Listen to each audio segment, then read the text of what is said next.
Howdy. Nearly Senior Citizen here. Greetings, boys and girls, and welcome to this another brand new day. Yes, indeed, a brand new day. Holy smokes, it's raining outside. It was raining last night. My nose is itchy.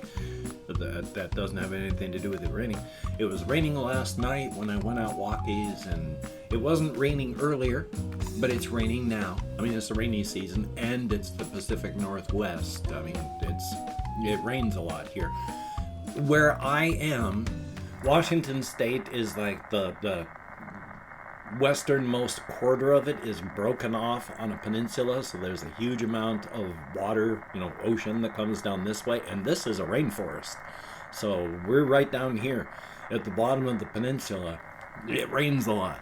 Yay. It's okay. It's a good thing. Rain is good. And of course, hokey smokes, I can't even remember what I was going to say. So there's no real of course, but still, thumbs up. It is a good thing, and it's Sunday, and I had gotten badly confused. I thought it was Monday. So when I looked on my computer and it said, it's not, it was like, ooh. So what a surprise there. Anyway, though, thumbs up. Not a ton to talk about because I didn't do a lot yesterday. I slept. But while I was out walkies last night, I tried to do a fair amount of thinking about creative matters. And so I'm going to talk about some of those. I'm taking a look over on my list to make sure that, I'm not missing anything. But I don't really have a lot down there. So it's just going to be creative talk. Like the bone-hurting juice world. Remember, for me, that idea came across, I'm doing a big thing with it now, with two stories, with the actual bone-hurting juice story, and then the story that's come across that idea where they're fighting off the fungal invasion. It takes place in the same world, just a couple, 1,000 years after the bone-hurting juice story. So it's the same place and all that.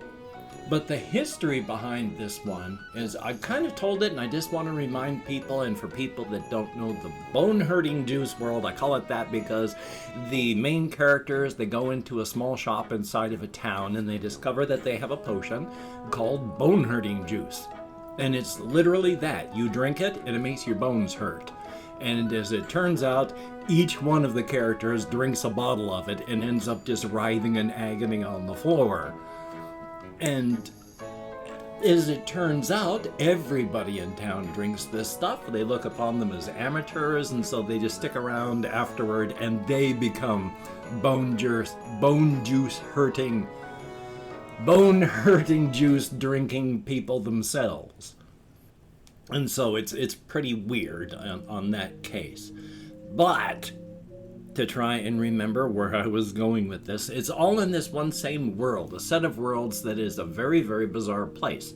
The idea that I had for this is, when universes are created, each universe, ours and every, has a metaphorical, figurative roll of the dice to see what's going to happen. It's like they're 1,000-sided dice, and if they come up with a 1, that is a critical failure. If it rolls 1,000 on its face, that's a critical success. And there's 500 of these 1,000-sided dice that each universe gets a toss. If a universe even has 1 critical failure, basically that's enough to doom it, because it's a failure like on the nuclear level, the atomic level, and universes burn out all the time. So, joy on that.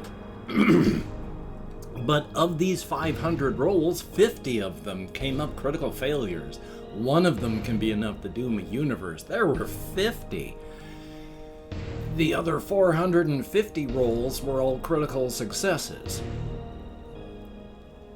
Now, it being a multiverse with everything being available, I'm just zooming in on the subset of universes where that happens.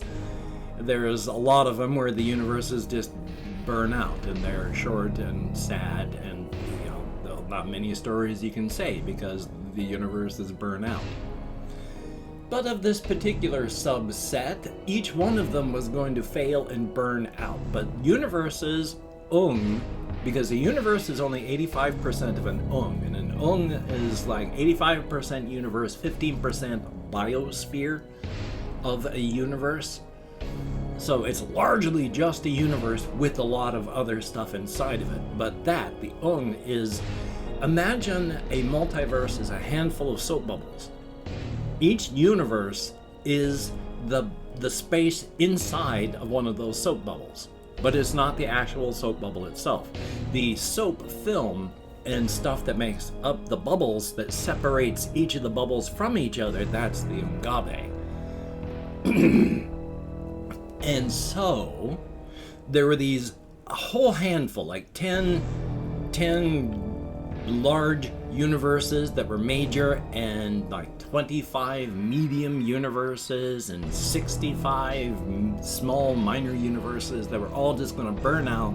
But because of those 450 critical successes, like a whole bunch of damaged soap bubbles that instead of popping just blurped together into one soap bubble. And so all these universes just got mushed together into one. Reality doesn't have to make sense in that it has to have a consistent, coherent, human-related narrative. And so all of these major races had, they'd spread out all over their planet. Suddenly they were sharing it with a whole bunch of others. And a world that didn't look like theirs, except while the universes didn't really bother trying to make a coherent whole, they were all shoved together. So everyone has that first started there. It's different now because people have grown and lived and there have been generations. But when that first happened, you had two major thoughts in your head. Number one, that you lived in a world that you were the dominant species. There was maybe a minor species or two, but they weren't much, and you covered the world, and you had all of this stuff, and you were alone. And at the same time, you also know that there are all these other major races and all this, and they don't fit together, but they're both still true. But for everybody else, after generation upon generation, this has all just been normal. And so it's a mass bloop together bunch. Now, what happened here is extremely figurative, extremely metaphorical, did not happen this way, but when this happened with this soap bubble universe, with the soap bubbling of these particular Ung into the one, with all those critical successes, it ended up sending a metaphorical list of demands upward. And each time there was any sort of resistance, there was the sort of, oh, you don't like the way that I'm saying this? Well, how about you talk to these 450 critical successes? At which point there's no reply because those 450 critical successes rolled over any objections. And so up a line of thread and web placed there by various who go, the reality shoots upward along that blast through and upward to actually one of the cosmic horrors itself, with a list of demands from a Satyr Asi, Asa Tarasi, known as Satyr.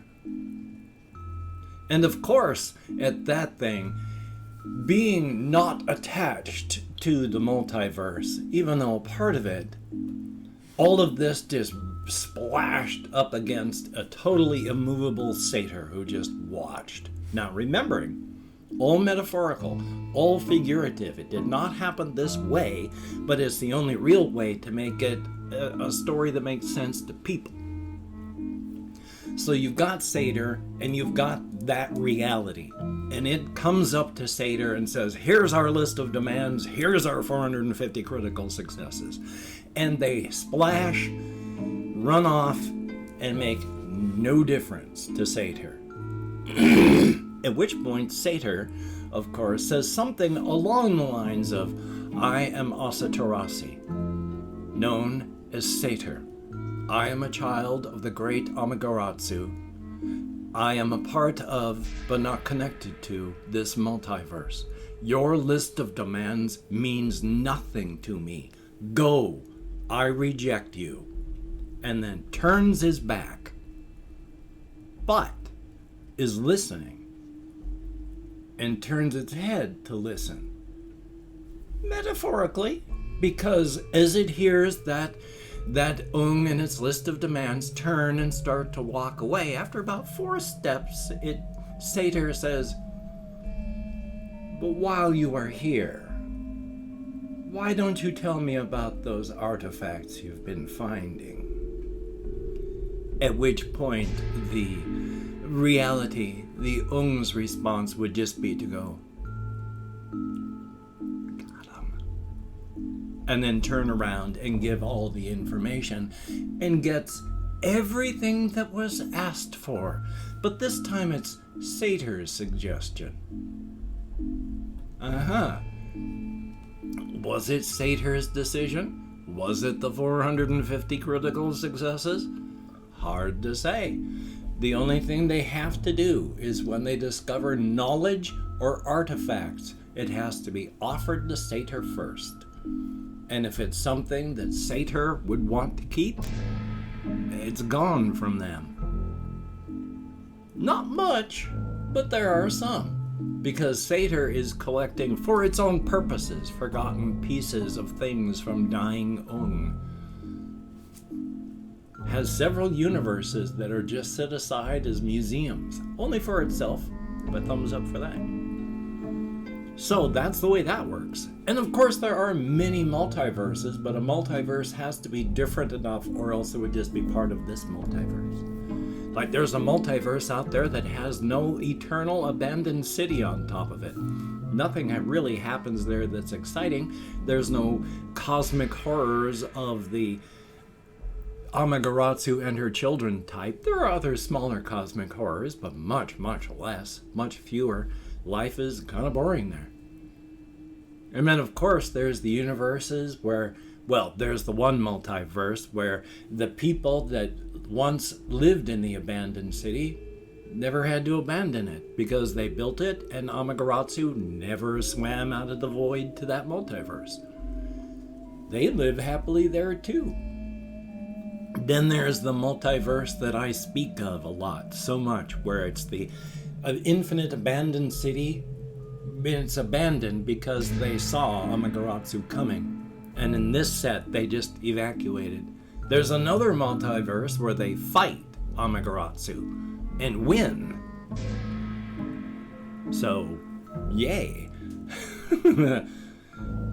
Not many multiverses that we could conceivably interact with, because most of them that are different enough that they couldn't happen within our multiverse are different enough that we wouldn't even be able to understand them. The universal constants that are different enough that they make universes that we can't comprehend with our senses.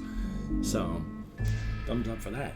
But hey, cosmic horror talk, creative endeavor talk. I'm doing my best to be creative myself as I go walkies. I'm taking forever to work on my cosmic horror stuff just because of my own ADHD problems. So hopefully if I can get medicated, I'll actually be able to do something with those, and who knows what will happen. Definitely a thumbs up on that. And I've opened up 24 hours worth of comments on my community tab. I'm going to go through and thank 20 to 25 people for having left me a comment. I'm not reading the comments right now. I'm just thanking you for having left me a comment. Good comment, bad comment, indifferent comment. You took the time. You expended the calories. You left me a comment. Thank you so very much. If I mispronounce a username, no disrespect is intended. I am an American English speaker, and even though I count in American Sign Language on the fingers of this hand with my depression, fibromyalgia, morning ADHD, and more, I am lucky if I can remember anything at all. I do know how to be overly dramatic, though. Thumbs up for that. So let me call my Chrome. We have Sierra Tapper, thumbs up and thank you. And Megan McQueen, thumbs up. Hellboy, greatly appreciated. Ice Damon, thumbs up and thank you. Hampton, greatly appreciated. Confused Owl 29, always good to see you in the comments, thumbs up. Sofa Biru, thumbs up. That Dude, greatly appreciated. Bloody Sapphire, like the name. Melissa R, thumbs up and thank you. Hugh Janus. Like the name. A name that looks like it's in Cyrillic, I can't remember how it's pronounced, but thumbs up and thank you. Insignificant Nick, thumbs up and thank you. Mark H, thumbs up. Kapaki, greatly appreciated and an interesting name suggested. Normal person, thumbs up and thank you. Constable Lopez, greatly appreciated. Another name in a language that I cannot pronounce, but thank you. Motivated Hashtronaut, I like the name, thumbs up. We have Ricky Bettini, thumbs up. Christopher Thomas, thumbs up and thank you. Made in Canada, greatly appreciated. We have Krillton, thumbs up and thank you. Francisco Saviero Salzio, I'm nowhere close, but thank you very, very much. And last but not least, Fargrand, thumbs up and thank you all. You get me out of my head, into the world, dealing with real people, and that is appreciated. When you're depressed, you need those outside voices inside of the echo chamber of your skull. And even though they are in just text, they are other voices. Thank you so very, very much. If you could check out my various links down below, I have Twitter, Facebook, Patreon.com. If you could become a Patreon.com patron, like one of these beautiful and awesome people, that would be beautiful and awesome. And if you'd like to help me out without sending money through the patronage, I have a PayPal link down below.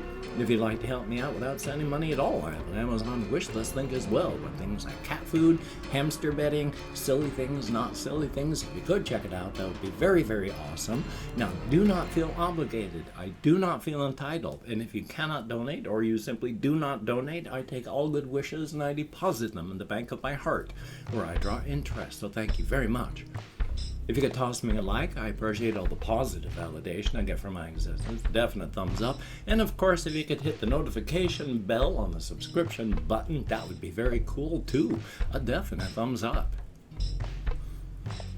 Okay, smokes. And of course, the lobster hat wearing duckhead of judgment suffers from a surplus of scorn. It is ready, not eager but ready, to cast that scorn upon any and all whom it finds disappointing, and its mockery is severe. Do not disappoint the lobster hat wearing duckhead of judgment. It suffers from a surplus of scorn. And of course, Black Lives Matter. That why even argue? There's no reason. And justice for everybody. The jackbooted, brown-shirted fascist thugs in police uniforms who keep brutalizing, beating, and murdering American citizens in their homes and on the streets. Joy. So, if you don't have to go out, please don't. If you do have to go out, definitely wear a mask, wash your hands, try not to touch your face, and please maintain your social distancing. It's painful, but it's better than the alternative. So, you take care. Have a great day today. I will see you on the flip side, my friend, and that is a very good thing. Take as much care as you can. Be as safe as you can. And practice as much self-care as you can.